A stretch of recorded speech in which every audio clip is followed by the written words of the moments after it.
స్నానం చేసావు, ఎక్కడికి వెళ్ళాలేంటి? ఏంటి స్పెషల్ గా విభూతి పెట్టా? ఏంటి విశేషం? నువ్వు పోరా.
ఏంటి బుజ్జి ఇది?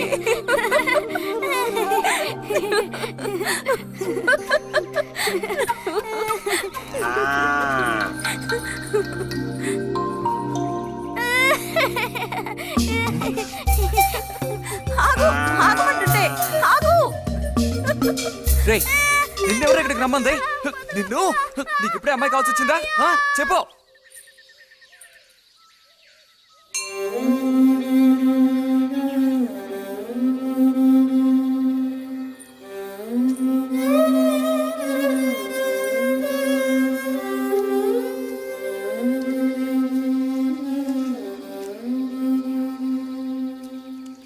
రండి సార్. ఈరోజు లైబ్రరీకి వెళ్ళలేదా? లేదు.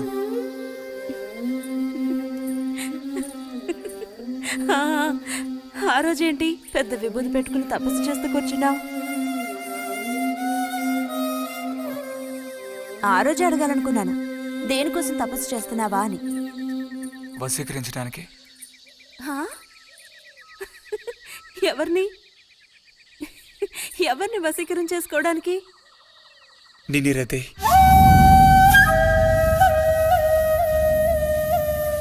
బుజ్జి, ఏమిటి అనేది? అవును, నిన్నే. ఏంటి బుజ్జి ఇది? ఎంత చనువు ఉంటే మాత్రం ఇలా మితి మీరు ప్రవర్తిస్తావా? ఇంకాపు, ఇలాంటి పిచ్చి పిచ్చి ఆటలు నాతో ఆడుకో చెప్తున్నాను.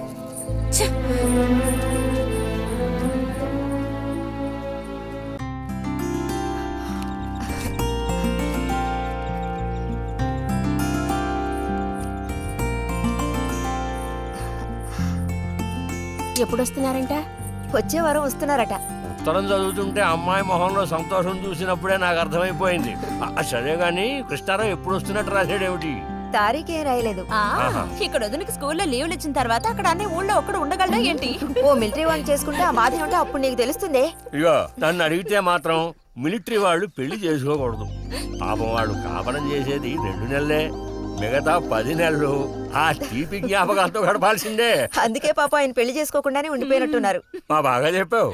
నీకో సంగతి తెలుసా, పూర్వం నేను బర్మాలో ఉండేటప్పుడు నా వయసు ఎంత ఉంటుందనుకున్నావు? 26-27 లోపలే ఉంటాయి.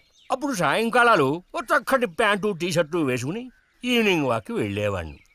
అప్పుడు చూడండి నాకు గ్లామరు. నీలా ఉండేవాడిని కాదు, బక్క వేధవాణి.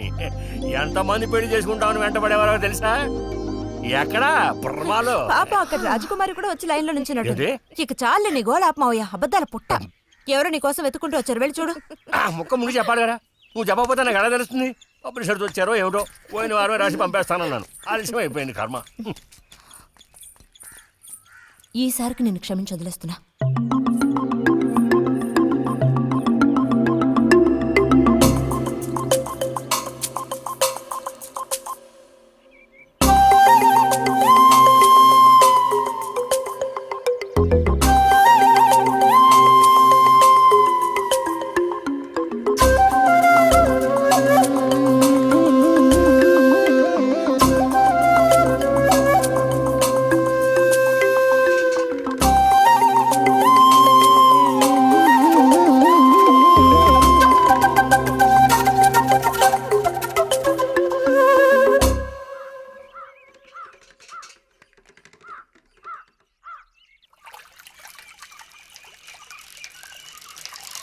బుజ్జి,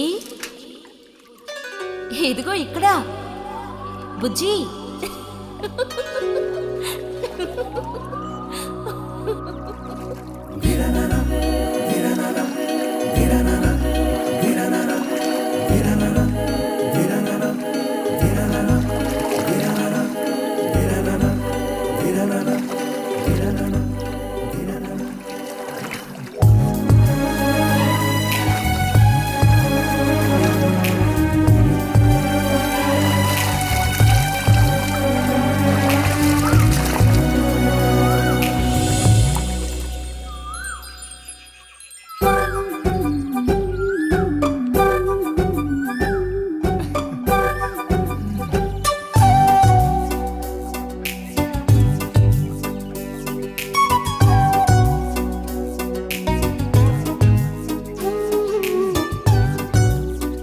తాతయ్య నారాయణతుందా?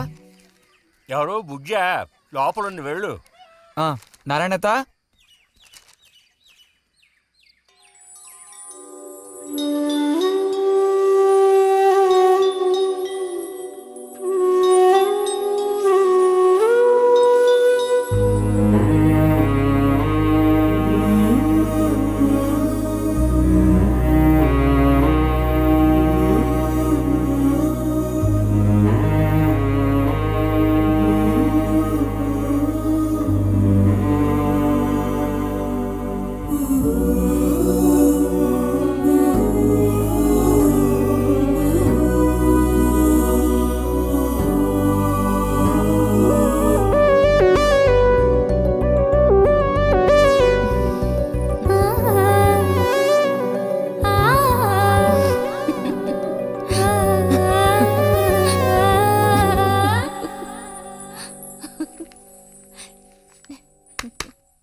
రతి, ఇదిగో మ్యాగజైన్. దీనికి ఇప్పుడు తొందర ఏంటి?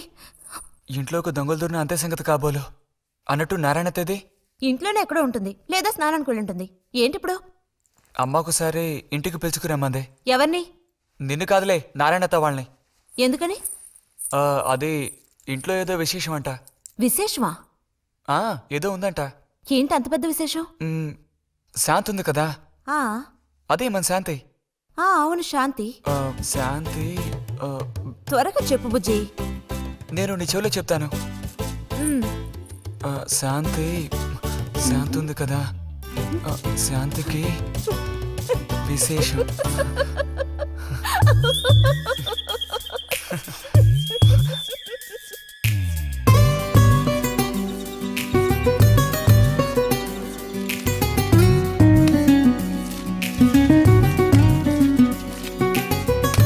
ఇదిగో.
నడుము విరిగి నుజ్జైపోయింది అమ్మా. అదిగో నాన్న వచ్చేసారు. బుజ్జి గోవిందు ఊరారా చిన్నానా పెట్టి తీసుకురా. ఎలా ఉన్నారా? ట్రైన్ 1 గంట సేపు లేటు. మేము అనుకున్నాం. చిన్ని కుట్టెలు, రండి రండి రండి. ఇదేం పెద్దగా పెరగలేదే, పోయినసారి వచ్చినప్పుడు ఇలాగే ఉంది. దానికి ఏం చేయమంటావు? పట్టుకుని సాగదీయమంటావా? పదండి పదండి, లోపల పదండి. రండి రండి.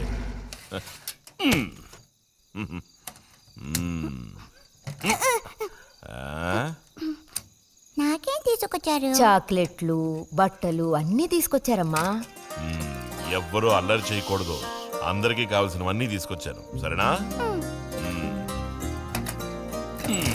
చూసారా, ఇది బుజ్జిగాడి. ఏమిట్రా అది? స్ప్రే అమ్మా స్ప్రే. వాసన అదిరిపోతుంది తెలుసా? ఏమండి, మరి గోవింద్కి ఏమీ తీసుకురాలేదా? ఈ పెట్టిలో ఉన్న వస్తువులన్నీ అందరికి, ఖాళీ పెట్టి మాత్రం గోవింద్కి. ఎరా ఏయ్, ఏంటి కంగారు? గొడవ పడకుండా తీసుకోండి, సరేనా?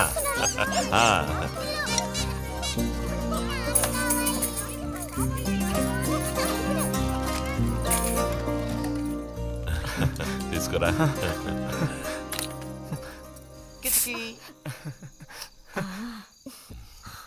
అరే ఏమిటండి, అబ్బా, వదలండి, సిగ్గేస్తుంది. దగ్గరికి రా, నీకు మరీ సింకెక్కువ. వదలండి. అయ్యో, ఇలా కూర్చో. ఎవరైనా చూస్తారు. ఎవరు చూస్తారు?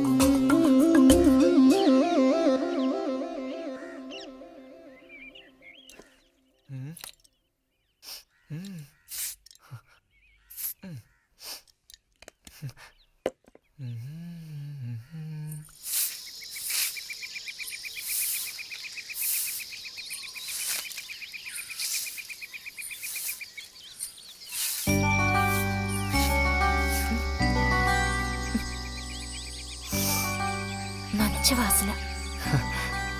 ఆహా, సెంట్ అది కొట్టుకుని ఉదయాన్నే ఎక్కడికి? ఊరికే అలా. ఊరికే అలా నుంచోపోతే కాస్త ఊడ్చి నాకు సాయం చేయొచ్చుగా, రేపు పూజ ఉంది. ఎవరికి అవసరమో వాళ్ళు ఊడ్చుకోండి.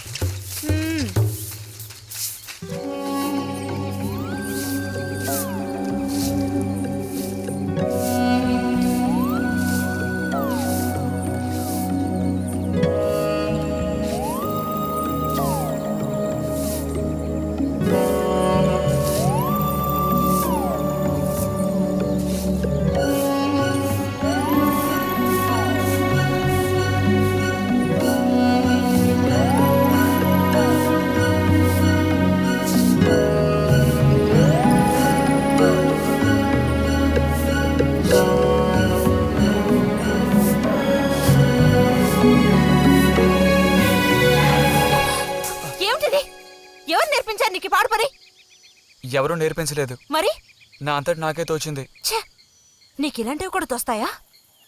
వెళ్ళి మీ అమ్మతో చెప్తానుండు.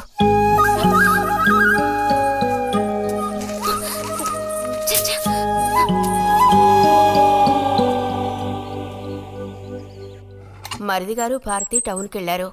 అలాగే వచ్చేటప్పుడు బుజ్జిగాడి రిజల్ట్స్ కూడా తెలుసుకొని వస్తానన్నారు. వాడికేమీ చక్కటి మార్కులతో పాస్ అవుతాడు. అది నిజమే, అందులో నాకే అనుమానమూ లేదు. కాకపోతే వాడు నన్ను వదిలిపెట్టి వెళ్ళిపోతాడని తలుచుకుంటుంటే రోజు రోజుకి నాకు దిగులు పెరిగిపోతోంది. ఇంకా మూతి మీద మీసాల మొలవని పసివాడే అయినా ఇంటికి మగదిక్కంటూ ఉన్నది వాడొక్కడే కదా వదినా. ఆ మాట నిజమే. వాడు వెళ్ళిపోతే ఇంటికి కళే ఉండదు. నాకే ఒక్కరోజు వాణ్ణి చూడకపోతే ఏదోలా ఉంటుంది. అన్నయ్య కూడా ఉదయం నుంచి అదే మాట అంటున్నాడు. అయినా ఎదిగిన పిల్లాడు పై చదువులకు వెళ్లకుండా ఇక్కడే ఎలా ఉంటాడు చెప్పు? ఇదిగో ఇదుందే, దీనికి ఎవరినో ఒకరిని చూసి ఆ 3 ముళ్ళు వేయించి కాపురానికి పంపాలి. ఆ శుభకార్యం కాస్త అయితే ఇక నాకంటూ ఎవరున్నారు? దిక్కు మొక్కు లేందాన్ని అవుతాను. 2-3 రోజులుగా వాడు ఏదోలా ఉంటున్నాడు వదినా. ఎప్పుడూ రూములోనే కూర్చొని తలుపేసుకుంటున్నాడు. భలే దానివే, వాడికి మాత్రం బాధగా ఉండదు. అయిన వాళ్ళని స్నేహితుల్ని వదిలిపెట్టి పుట్టిన తర్వాత పొరుగురు వెళ్ళడం ఇదేగా మొదటిసారి.